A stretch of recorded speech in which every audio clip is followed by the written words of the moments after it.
Um, so this webinar is actually the second one in a series of webinars that we're doing, and they're aimed at achieving scholar success in the digital era. So this webinar series brings together leading academics, early career researchers, and postgrads from across the Universitas 21 network to explore emerging issues in the world of academia, such as digital inclusivity and equity. FINE's aim is actually to act as a forum for international networks in education. And we hope these webinars provide a space to learn, to network, and develop awareness of the challenges of higher education, and possibly a way to negotiate those issues. Today's webinar discusses equity and inclusivity issues raised by the digitization of higher education, digitization of the higher education space. And we have a couple of leading academics that will share their advice and wisdom to help navigate the evolving academic digital space. Before introducing our guest speakers, just a brief introduction to your host today, us. We are the leadership team for FINE. So yeah, I'm Jack Webster. I'm based at the University of Auckland. So it's a bit of a time difference for this webinar today. It's in the middle of the night, but it's great to see you all here.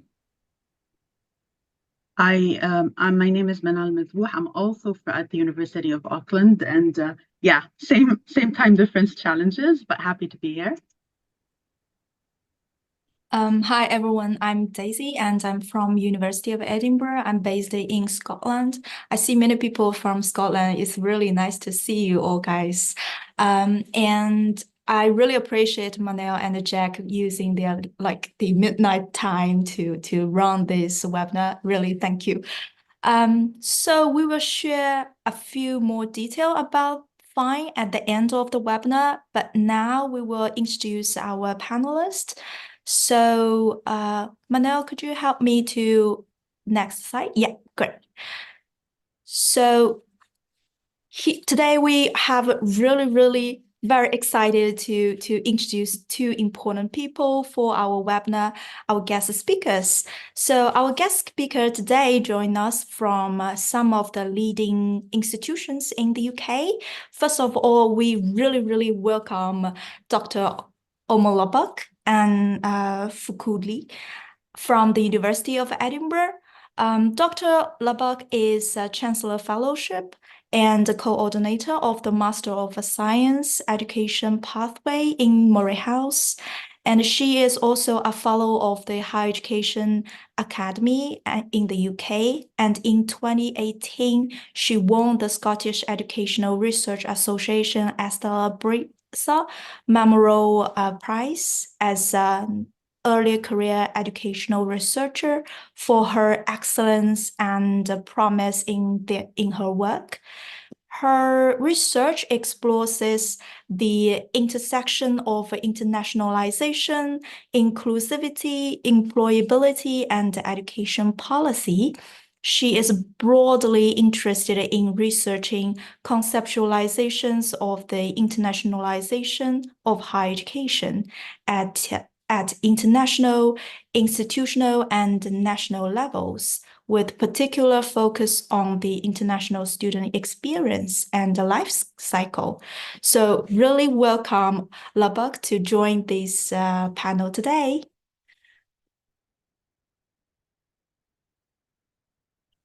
Our next guest speaker is Dr. Matthew Thomas from the University of Glasgow.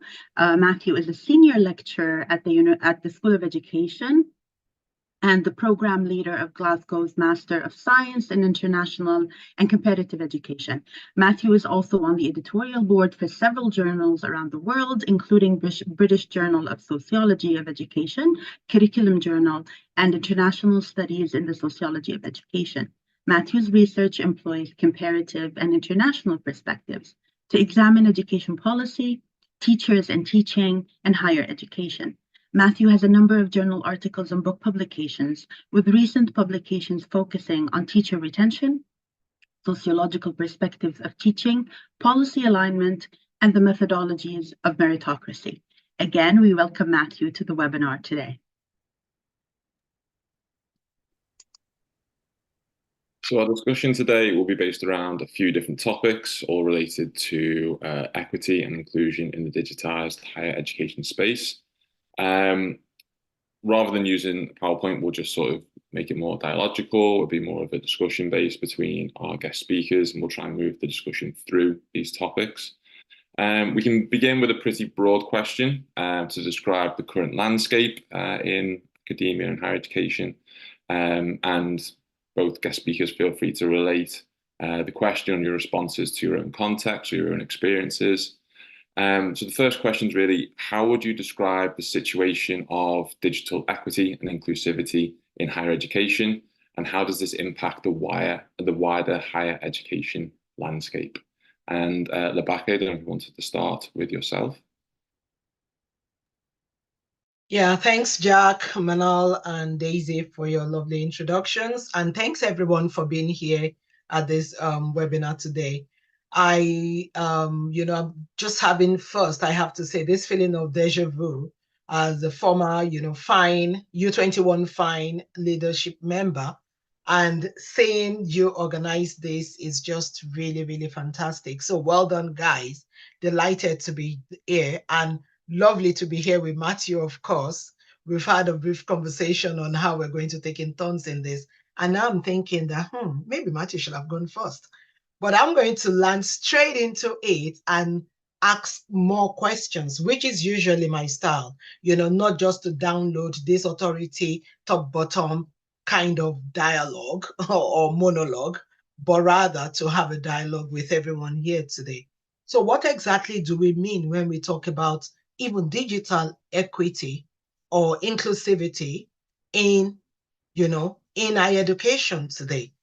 And this is something that we might be tempted to look at three phases, I think: before COVID, during COVID, and after COVID. So before COVID, we could say that digital education was for the most part just an add-on, something that was done as complementary to what seemed to be the main focus of higher education delivery. And that includes mobility, which obviously relates to my research in internationalization, but more likely in terms of distance learning, all these complementary add-ons that we could say is related to international education, but really looked at from the home perspective. But then COVID happened. Nobody could have, imagined. It's usually said that higher education is a dinosaur. I don't know if you've heard that before, that change is almost imperceptible.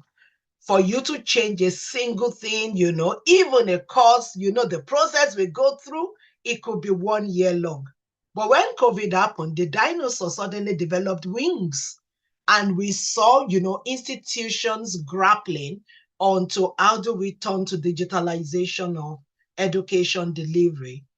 And I think the people that were missing in a lot of that discourse were PGRs, postgraduate researchers, as well as ECRs. And why? Because the focus was more on the delivery of learning and teaching to students who now couldn't leave their bedrooms or their homes, whether they're in the host country or whether they are abroad. And because of that focus and that intent that this is education, the ways I believe that PGRs and let me just use ECRs, this covers PhD students and early career researchers. And the way it would have affected ECRs, at least based on the research I've done on ECRs as well in the past, writing up the QAA, Quality Assurance Agency Scotland reports on postgraduates who teach. And this was a couple of years ago, I think 2017.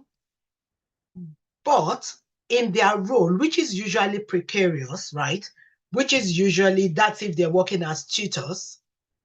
How was this transition to digital education equitable or inclusive for our most vulnerable tutors, who are ECRs?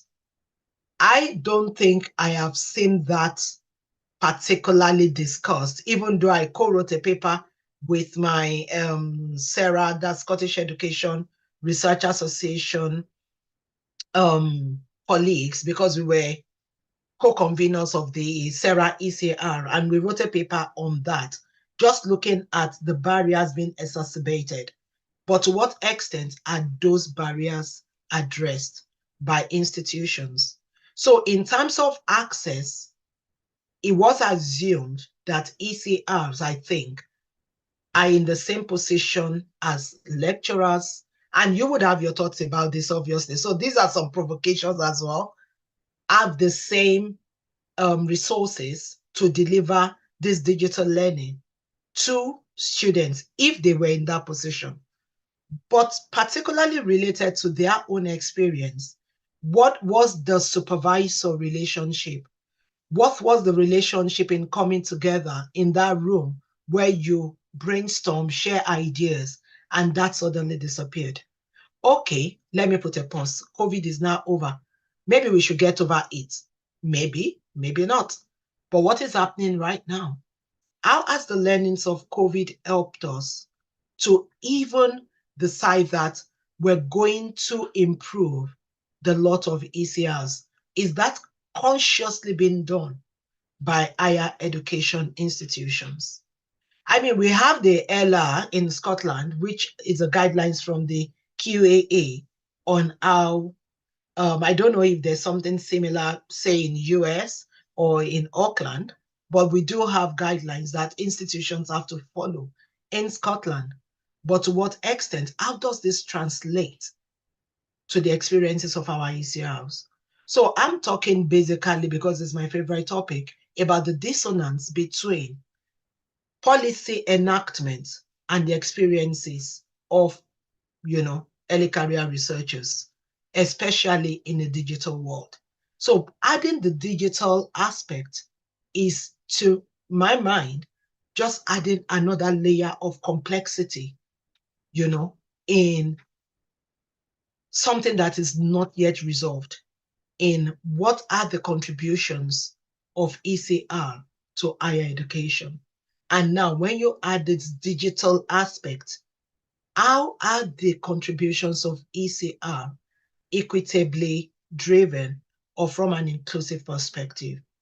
And I'm not contesting or contending that there are no pockets of good practice, where this happen, where there's mentoring and championing. But to what extent is this systematic? And then we would have to come back to the ECRs themselves. How do you feel this? What is digital equity to you? And what's been your experience? Maybe we'll be able to explore that. You can put that in the chat.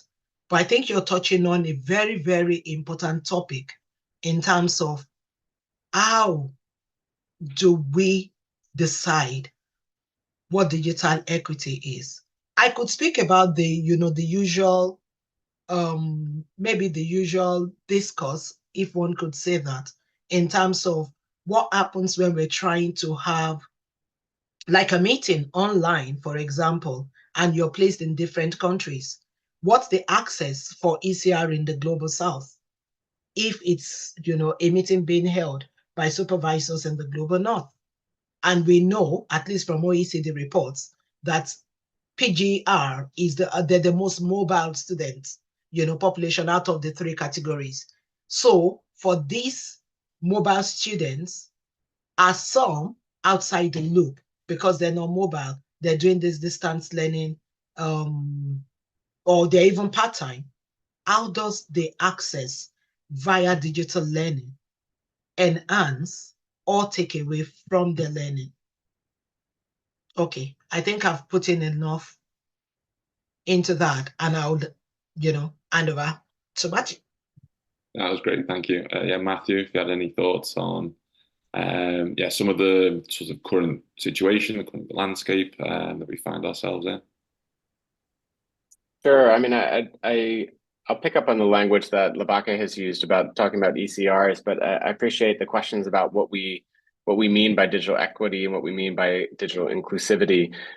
So I'll pick up on the rest of that question then and talk about kind of the higher education or what I would consider higher educations that I think we experience in terms of the diversity. So if we think about, how we would describe the current situation in a word or two, I would say wildly uneven, because I think we have to look at different types of higher educations across geographies.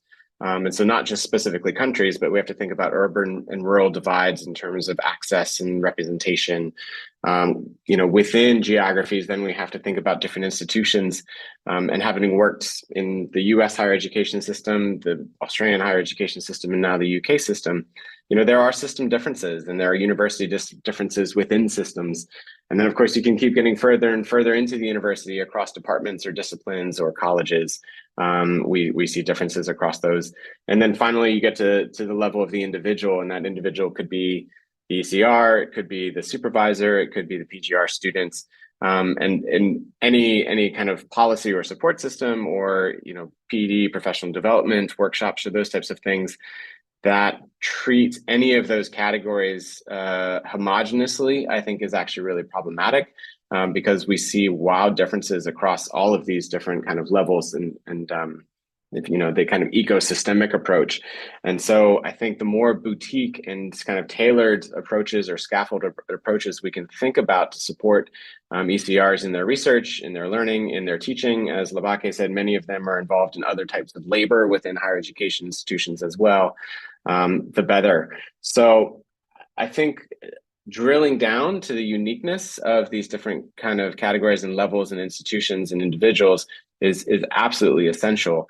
And understanding the context that we're working within is really the first step towards trying to ameliorate any challenges we might face or trying to propose any solutions. So maybe I'll leave it there for now. And I think that might segue into what some of the perhaps presenters or some of the other attendees are the challenges that they might be facing. Yeah, thank you both for your insights there. I think, sort of summarizing some of the points you've raised there is the unevenness between obviously different institutions, different regions, and rather than looking at a collective level, looking at an individual level. And I quite like the point as well that you made, Labake, about how is it that universities and higher education institutions are viewing individuals and their contributions, and whether all of those contributions are necessarily valued on an individual level, so taking those 2 points together, or whether it's sort of a collective idea. And that kind of leads us into a second question that we can open up at this point to the chat. We can also discuss it whilst people are maybe sharing their ideas or formulating their ideas to post in the chat. And also Daisy and Manal, if you'd like to contribute some of your experiences or ideas about this as well.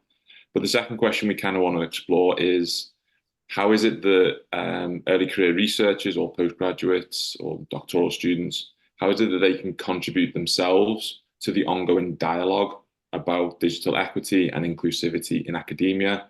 And this isn't maybe within their institution, but also, as we've discussed, sort of imbalances or the way in which institutions view individuals. It could also be outside of institutions in the wider academic community as well. So I don't know if anyone on the panel or anyone of our guests of the hosts had any ideas, or if you want, you can also post these ideas into the chat as well. Can I also just pull on a couple of ideas as well that I think were really interesting to me? I'm a PhD candidate, so I I started studying online originally when I first started my candidacy. And it was really difficult because I was in another part of the world and I had a full-time job and the timing didn't work. And, like connecting with your supervisors, having a sense of community in any way was truly difficult.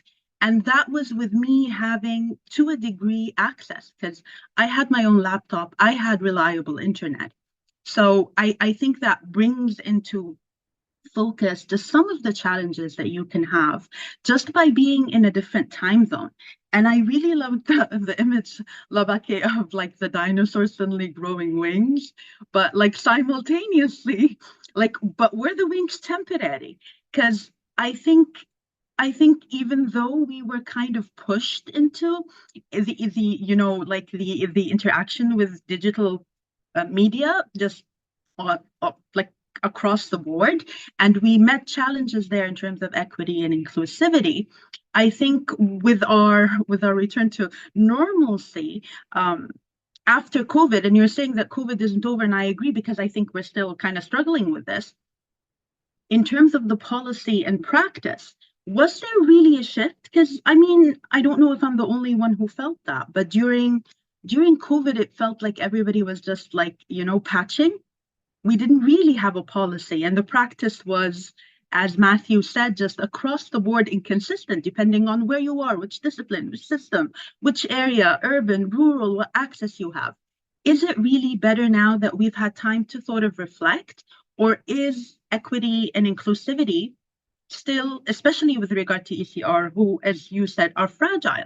Has it really been, like, have they really dealt with it? And as ECR, I really wonder what our attendees think about how we can kind of contribute to this discussion, more than just saying that, yes, we had issues. Like, how can we really contribute to this dialogue?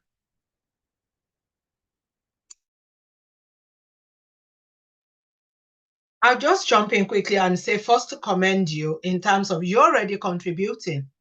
Us being here right now is contribution by ECR, to owning this space and to bringing these to the spotlight. So let's not underestimate the power of the work you're already doing and how you intend also, to disseminate this information widely, across board. So, because I tend to look at everyone, despite the constraints of the structures where you're working, you all have agency, and we enact that agency as much as we can, and even though there are structural constraints. So maybe with ECR is more about still bringing this to the forefront, having these conversations, and I believe you will be having these conversations already anyways with your supervisors, maybe, about the constraints you face. And if there is any way this can be included in what you publish, what you talk about, generate a Twitter talk or Twitter speak. I don't know what, X speak. Okay. Something, to bring it more to the forefront, like you're doing. But I think it would be great to also hear about other people's experiences. Because when we talk about digital inclusivity, I know there is this side of the argument. For example, conferences, and I'm surprised we've not even mentioned conferences in terms of your access, when conferences were all online, then everybody had to join conferences online, especially ECRs, who we all know how expensive conferences can be, right? Because they're not free, accommodation, travel, it all adds up. And I've not yet met, that millionaire ECR who could afford to go to any conference that they wanted. So that constraint, now that things are changing to in-person, and some conferences, even from my experience, in fact, even recently, last year, this year, post-COVID, I know that at least 3 conferences I've asked that I've been invited to join, and I've said I couldn't. Can we do online? And they're like, nope, it's in person or nothing. Even as an invited speaker. So I can now not imagine, ECRs, I don't know, or PhD students, how you can participate in those spaces. I was at the conference last month in March in Boston, and this was still a conversation piece in terms of who is not in the room and the importance of in-person versus when you're online, and the forgotten one, when the conversations start getting exciting in the room. So there are, barriers, and even the online may not necessarily be equitable. That's what I'm trying to say here. Because there is a difference when you're walking, you bump into somebody, and an idea develops and becomes something big, rather than whether you just have to join online. So I think there are some complexities and nuances that we may want to consider as well when we're talking about this. Yeah. Perfect. Thanks, Labake. We've had a point raised in the chat here. Again, touching on the points we've raised already about the differences between pre-COVID, during COVID, and post-COVID. Pre-COVID being somewhat of a non-inclusive space. During COVID, the digital enabled more inclusivity, and I would say inclusivity, maybe not equity in some ways. I think some of the things that I've experienced and also read about is the differences between digital access during COVID and how equity wasn't really, or inclusivity wasn't really equity. If you've got a laptop, a tablet, and also a smartphone, that's a very different experience to someone who just has a smartphone, for example. So I think the inclusion there was certainly part of it as like a band-aid response, but in terms of more long-term systemic equitable outcomes, I'm not really sure I've seen too much into the post-COVID space where the digital was enabling more equitable outcomes. But yeah, interesting to see how the revert back to face-to-face sort of negates any of the positives that ever came from that anyway. Yeah, Matthew, if you had any points to also contribute. Yeah, sure. Just a couple of things. I mean, it's so interesting. Again, I mean, go back to this idea of unevenness, how uneven the changes were through COVID. And I was thinking about Celeste's comment in the chat, but equity means different things for different people, obviously. And so even in terms of our working habits and the ways that we've engaged as PhD supervisors, as PhD students, as ECRs conducting our research, for some people, the kind of quote unquote return to normal life has been a really wonderful thing because they thrive off the in-person interactions and what's possible as research seminars get going again in person and those types of things. But for others, of course, that is not actually inclusive or equitable. It doesn't mean that they're necessarily able to attend. And so the flexibility, I think, has been a positive benefit of COVID, one of very few. But another one I think that's come out of it, the attention to learning design in online spaces, I think has really increased in a way that's quite positive. So, across many institutions, there's some type of LMS or learning management system that we all use. I know at least at the University of Glasgow, we have an inclusion audit of every single Moodle page for every single course that we teach. And it, kind of lets you know different barriers to access for different populations and what needs to be changed to fix that. I've only been at the University of Glasgow for about 1.5 years, so I don't know when that was instituted, but I think those types of things have become much more common as we've all increasingly gone into digital spaces. And that's a really positive thing. We're not there yet by any means, but I think we're moving in the right direction in terms of making sure that the digital spaces where we engage are actually more inclusive. And just one third and final point, going back to your question, Jack, I think I'm always cautious about putting additional tasks on the plates of ECRs, whatever they may be. But one thing that I think ECRs can do, and Labake kind of addressed this briefly in terms of you're all organizing today's fine workshop. I don't know if I can say that as an adjective, multiple and acronym, but I think coming from your perspective as an ECR, you have the finger of the pulse of what's missing. And so in spaces, in digital spaces, representation is so important and so problematic. And so if there are gaps that you see where representation is poor, I would just encourage everyone to try to the extent possible, engage in that space and create some content that speaks to issues of representation. So I'm saying this in part because I'm working on a project presently about podcasting in higher education and how podcasts are used in teaching and learning and also for research dissemination purposes. And one of the things that is very, very clear is the vast majority of public podcasts that people are listening to and engaging with and assigning in their courses come out of the United States or to a lesser extent, the United Kingdom. That's fine. There's nothing inherently bad with podcasts coming out of those places, but it's certainly incredibly uneven globally. The vast majority of podcasts come out of the global north. The vast majority of podcasts feature people who have accents like mine, et cetera, et cetera. So, this is one example of issues of representation where representation is really, really poor. So as an ECR, if there are similar spaces where you're recognizing representation needs to be improved, perhaps you can join together with some other colleagues, or access some funding through your institution, or work with some researchers or supervisors. But because you have the finger on the pulse of where that representation is poor, you're probably the best person to try to affect it, even though we're all already super busy. But I guess that would be an encouragement to kind of lean into that space and see what you can do. Yeah, that's great. I definitely agree with the sort of the bottom-up approach there, where change can occur through collective acknowledgement of inequitable outcomes or lack of representation in certain ways. And certainly some innovative ways that the digital can present there as well. And I think that links into some of the points that have been raised in the chat. The point that's raised about access to knowledge.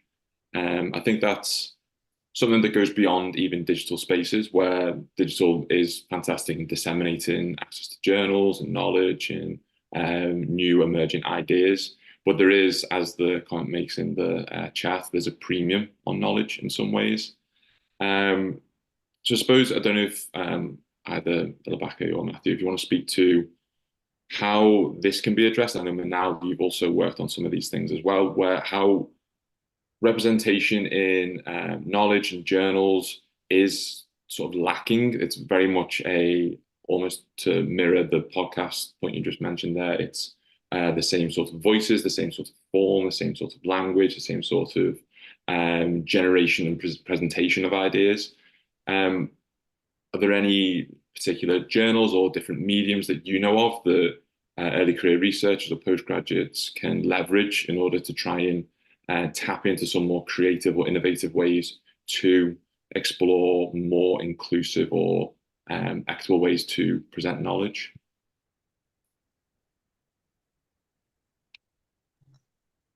That's a tough one.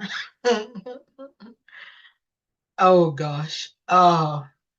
We know that, sometimes what happens is that these big journals, or so-called highly regarded journals, have affiliations and agreements with institutions that have, that can pay basically for their services. And then you have all these APR agreements and all that.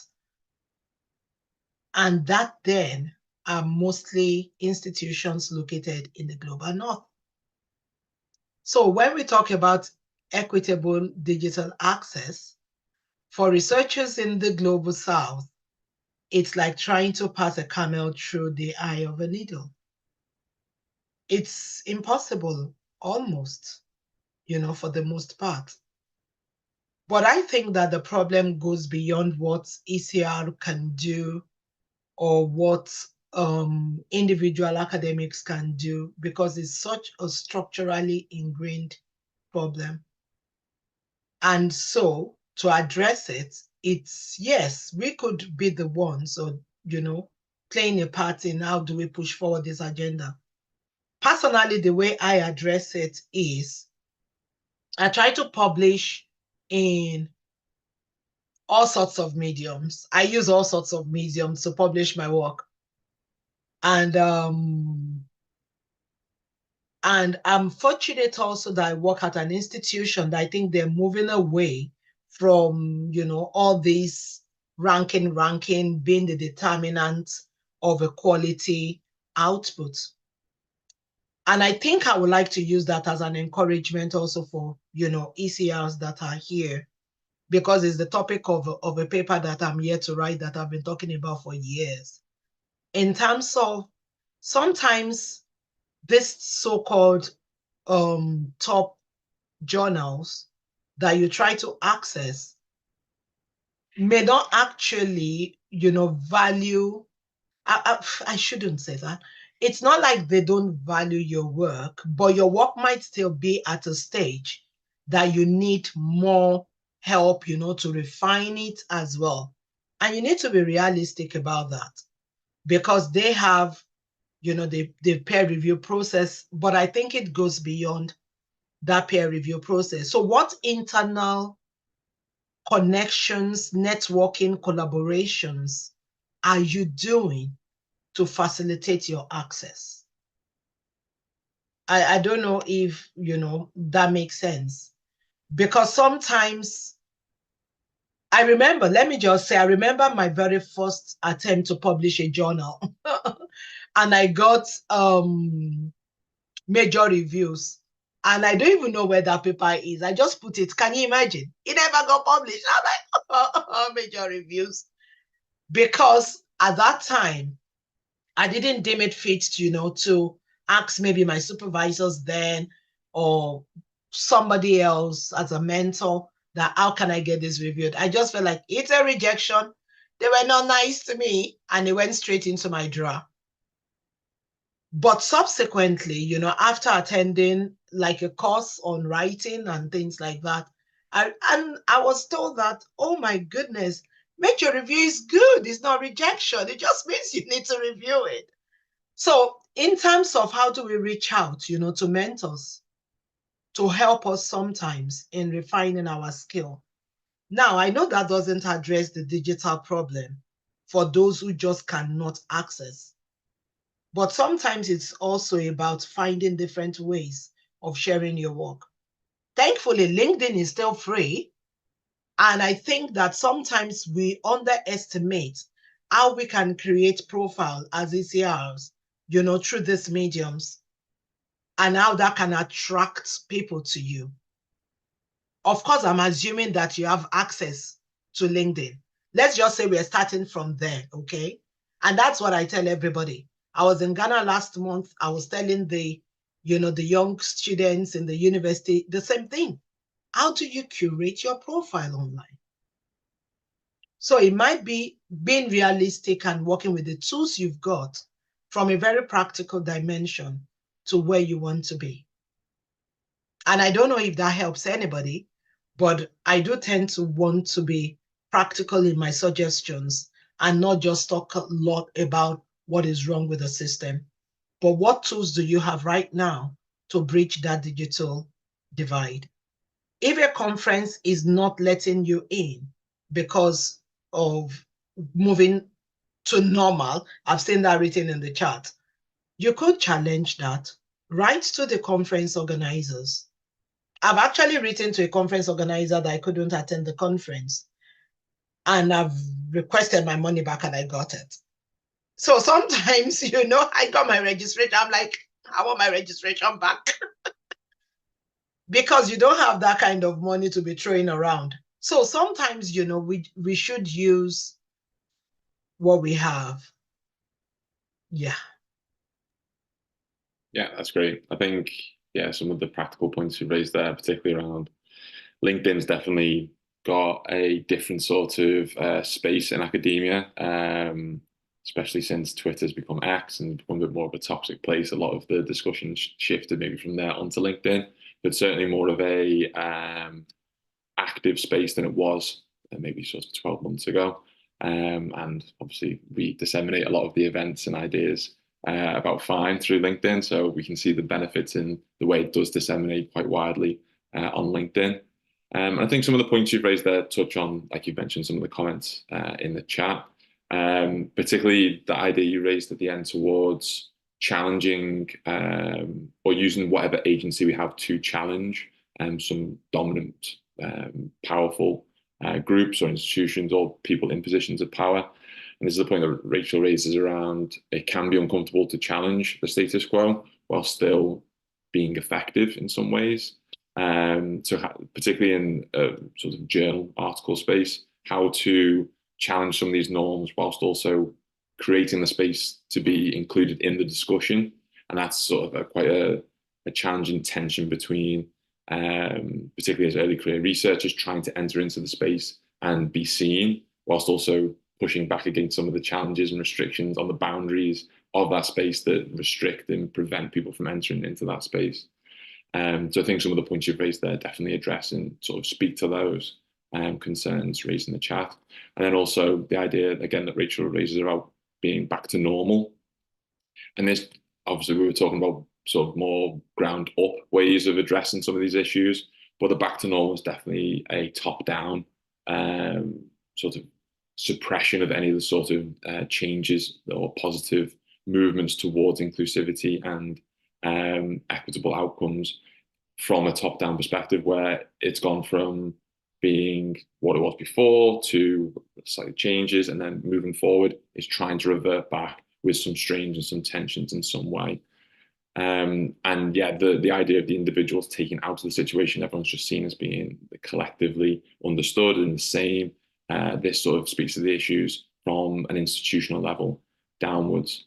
So I don't know if anyone else wanted to speak more about this point, or if we want to move on to the discussion of maybe looking at that top-down tension, where we can kind of think of a way that universities can respond to needs on the ground level a bit more.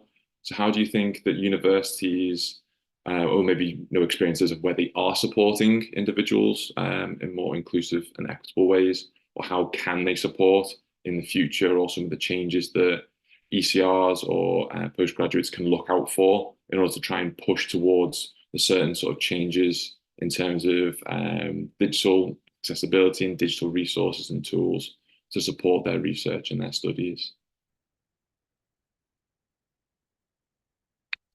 I don't know if Matthew, if you want to jump in on this one. It's a bit of a tricky question, but yeah, any ways that universities can support in some way?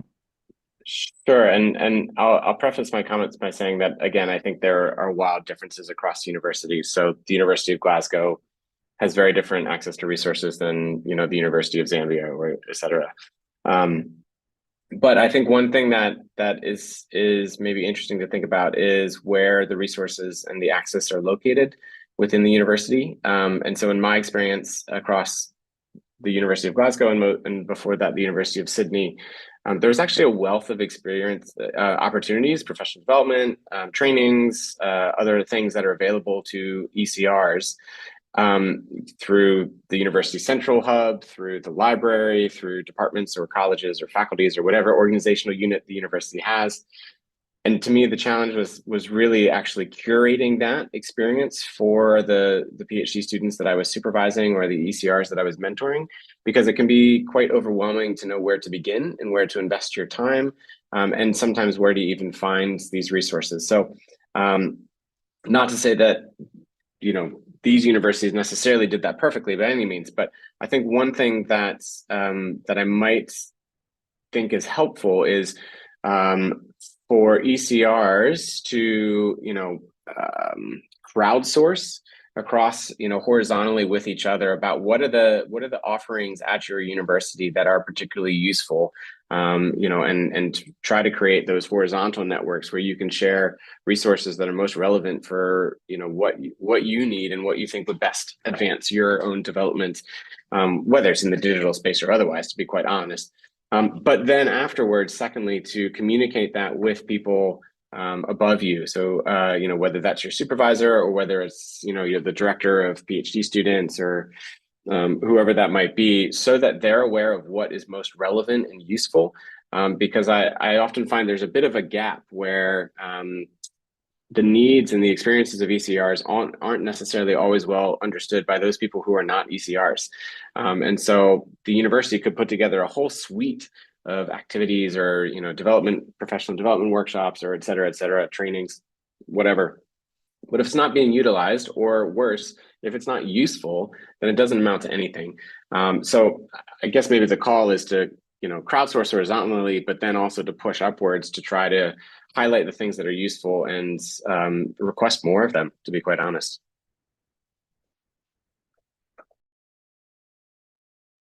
Yeah, it's a great point. Precisely about the horizontal sort of like collective agency in some ways, to also gives more weight behind individual experiences, and if the collective is also supporting that and sharing some of the issues that individuals face. Labaka, I don't know if you had any points you wanted to raise about what universities could maybe do more to help support ECRs and postgraduates, obviously you can talk from your own experiences or your own context, or more widely across the wider academic network globally. Oops. I mean, universities would always vary in terms of where, let's say, PhD students are positioned within the institutional hierarchy.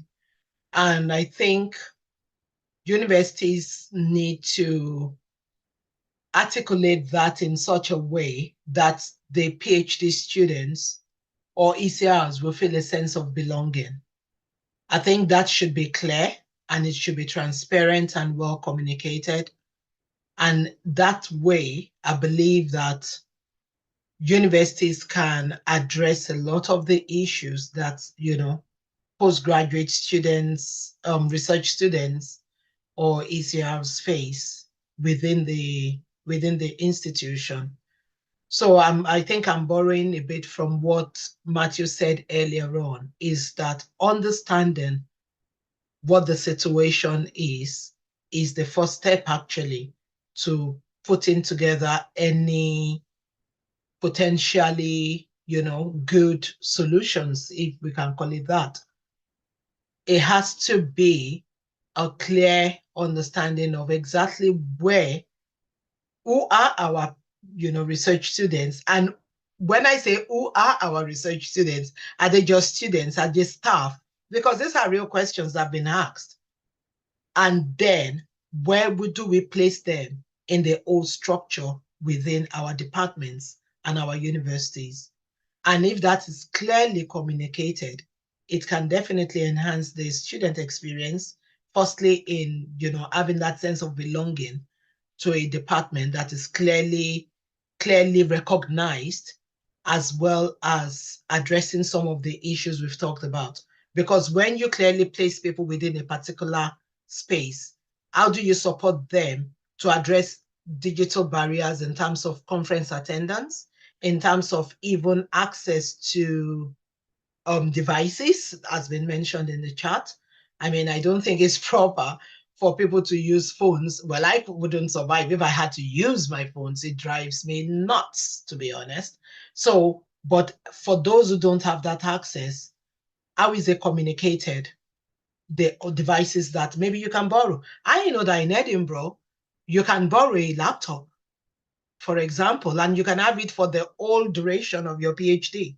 So in that situation, it wouldn't be an issue fully. And I would assume that students will know that. And if that's not happening, communication does matter. How do we communicate the facilities? I frankly believe that the university has so much, but the university where I am, they've got so much facilities to offer to students that no student in their lifetime could actually go through. I mean, our student union, we have over 260 societies. Come on. Even if you were going to one each day of the year, that means you won't have any time to do any studying, right? So it's about information. How is this disseminated? Where do people go? And is the role of the university to audit their processes, to understand where are the pinch points. And students also need to be open-minded and embrace these opportunities. And I'm not saying they don't, but it's about how do you challenge the system if you feel there are some deficiencies as well. Yeah, some great points being made there, particularly surrounding taking opportunities and trying to sort of engage more in the wider community. Manal, you have a hand up. Is that to add something, or yeah? Okay. I just wanted to add something that was brought to mind also by a comment in the chat, where the comment was that, like, in terms of resources, if the resources are not available online, then that person can't read it. And I think it's really important. And I mean, I don't think a lot of people consider just how challenging that is in terms of equity and inclusivity. And it's such a small thing to be able, for example, to ask your library to scan a book for you if it's not available in digital format, or the chapter that you want. And I think that ties into what we've been discussing in terms of like horizontally and vertically, knowing like both the university having the systems to ensure equity and inclusivity, and to allow the students to kind of represent themselves and like say this is what's wrong and this is what's missing. But I think it's also kind of plays into how comfortable, I think what we're missing out of the conversation is the comfort in kind of reaching out for help, because I think that's something that we don't always consider. That sometimes as a student, it's really hard to say, well, I don't have the device, I'm using my phone, that's why I'm facing challenges, or I need to borrow a laptop, or I need help with this, or I need mentorship in order to be able to publish this, or I don't have the money to be able to go to this conference or this activity. And that perhaps things are not also set up, like even though the resources are there, there's no comfort in the PGR or the ES or the ECR being able to ask for help. So what are your thoughts on that, both our attendees and Matthew and Labake? Do you have anything to add on that last point? Just to jump in here, I think that point, just before we continue the discussion, I think that point ties into one of the comments made in the chat about external funding bodies and allocating certain amounts of money towards project equipment. I think the point that you raised in M&L really talks to the idea of understanding what is possible with funding opportunities and having maybe the support and like the willingness to ask for things that are needed, rather than I often find myself where I'm not really sure if I can ask for funding for certain things because like whether that's within the remit of what that funding is allocated for, and trying to understand that and navigate. Money always makes things complicated anyway, and it's also kind of an awkward, uncomfortable thing to engage with. So yeah, like Celeste says here, it's difficult to know what support is available, how to navigate to find it, and then also tap into it as well. So yeah, just again to open it back up and Labake, yeah. I just, yeah, absolutely fits back to the, the structural issues, and how universities have a responsibility to address how communication is passed on, and through whatever structures they've put in place, maybe through the supervisory team, maybe through the PGR office. But that needs to improve. I would say that would be a general observation across board. But lastly, I just wanted to add, because I think that just kept my mind, but it was something that came up that we did in my role, in my EDI role in the school, about people with visual, visual learning, visual disability, impairment. How do we even the presentation slides, the PowerPoint, and we had to do something, I think last December, even for people designing even conference PowerPoints, so we have experts in this area, and they offered a free workshop, for anyone who wanted to learn more. And that's also provided centrally by our university. So I think that's one of the ways that we can address digital equity, especially for people with disabilities as well. So that even when you're, presenting and your presentation, people can read it. That's also an aspect I think we should bear in mind. And if that's not happening, we should be ready to call people to address it, basically within our institution, because that support should be available for everybody, but not everybody know how to do it. So that's maybe something people can reach out within their units and ask if it's not been done. Yep. That's great, yeah. And just bearing in mind the time, Matthew, if you had any final comments just before we wrap up. Well, maybe just very briefly on the point of asking, it's incredibly hard, right? There's no simple solution. I think if one strategy, if it's a broader issue, is to go through a student representative. Most units have some kind of student representative who can raise the issue anonymously.